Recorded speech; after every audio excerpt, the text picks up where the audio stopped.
Sunday big story में आज देखिए ब्रह्मेश्वर मुखिया हत्याकांड की पूरी कहानी।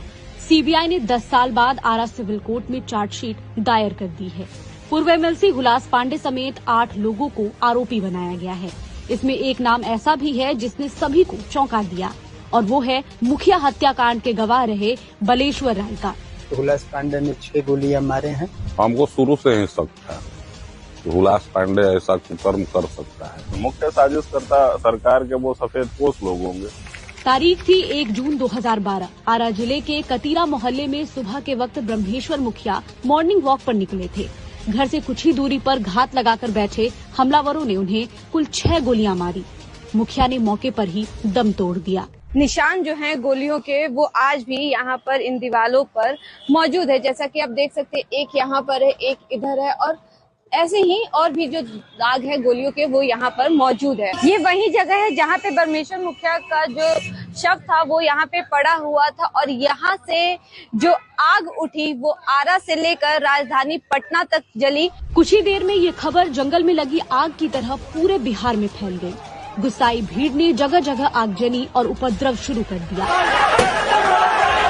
थाने फूंक दिए गए, सरकारी कार्यालयों और वाहनों में जमकर तोड़फोड़ की गई। हालात पूरी तरह बेकाबू हो गए। तत्कालीन डीजीपी अभयानंद ने बहुत समझदारी से काम लिया और बिहार को आक्रोश की आग से बचा लिया। पुलिस का इंटरवेंशन मैं कर देता, आदेश कर देता तो स्थिति निश्चित रूप से गंभीर हो जाती। अगले दिन नारा से पटना तक शव यात्रा निकाली गई। सड़क पर भारी गुस्सा नजर आया। अनियंत्रित भीड़ ने पुलिस की गाड़ियों को भी अपना निशाना बनाया।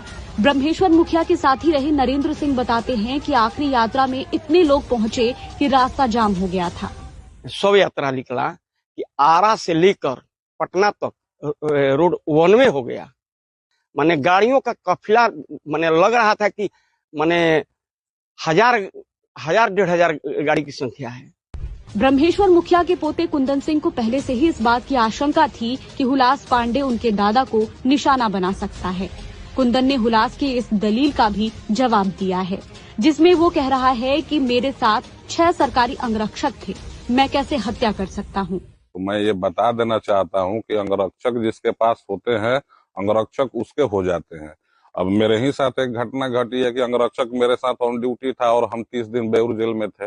भतीजे कुणाल सिंह बताते हैं कि ब्रह्मेश्वर मुखिया का बढ़ता जनाधार राजनीतिक लोगों के लिए खतरा बनता जा रहा था। यही बात हत्या की वजह बन गई। इस समय हम खुपीरा गांव में हैं, जहां ब्रह्मेश्वर मुखिया का ये घर है। यहीं से वो अपनी पंचायत लगाते थे, यहीं से बैठ करके वो पूरे गांव वालों की समस्या सुनते थे और यहीं से रणनीति बनती थी। वैसे व्यक्ति थे कि शाम को सो जाते थे और रात को पूरे बधार का चक्कर लगाते थे, अपना बंदूक लेके लाइसेंसी। जब वे थे मौजूदगी में पूरा गांव अमन चैन के सांस लेता था। ब्रह्मेश्वर मुखिया के पोते चंदन सिंह ने सीबीआई से हत्याकांड के पीछे की सियासी साजिश को भी बेनकाब करने की मांग की है। सोसाइटी में एक डीएसपी लेवल के अधिकारी थे और एक इंस्पेक्टर थे। ऑफ रिकॉर्ड जब मेरी उनसे बात हुई तो बोले कि इसमें कुछ बड़े लोग हैं जिनको सरकार बचाने का कार्य कर रही है। रिटायर्ड आईपीएस अधिकारी अमिताभ दास ने दावा किया है कि सीबीआई को उन्होंने ही हत्यारों की जानकारी दी, जिसके बाद जांच एजेंसी ने चार्जशीट दायर किया। ब्रह्मेश्वर मुखिया हत्याकांड में मेरी जो गवाही है उसने मतलब गवाही रंग लाई है और हुलास पांडे को सीबीआई ने चार्जशीट कर दिया है मेरी गवाही के ही आधार पर, और इसको मैं अपनी व्यक्तिगत जीत के रूप में देख रहा हूँ। मुखिया हत्याकांड के चश्मदीद ओम राय ने खुद की हत्या किए जाने की आशंका जताई है। आपके ऊपर हमला हो सकता है? हाँ, कभी भी हो सकता है। मुखिया जी कतीरा मोड़ तक आए थे टहलते हुए, उसके बाद इन लोगों ने उनको बैठाए, फिर वहां पर ले जाकर के गाड़ी से ही लोग थे बैठाए और वहां पर उतार करके हुलास पांडे ने 6 गोलियां मारे हैं। 90 के दशक में ऊंची जाति के जमींदारों को चुन चुन कर निशाना बनाया जा रहा था। जवाबी हमले के लिए ब्रह्मेश्वर मुखिया ने 1994 में रणवीर सेना का गठन किया, नक्सलियों के खिलाफ मुहिम चलाई। दैनिक भास्कर के लिए मनीष मिश्रा और निधि तिवारी की रिपोर्ट।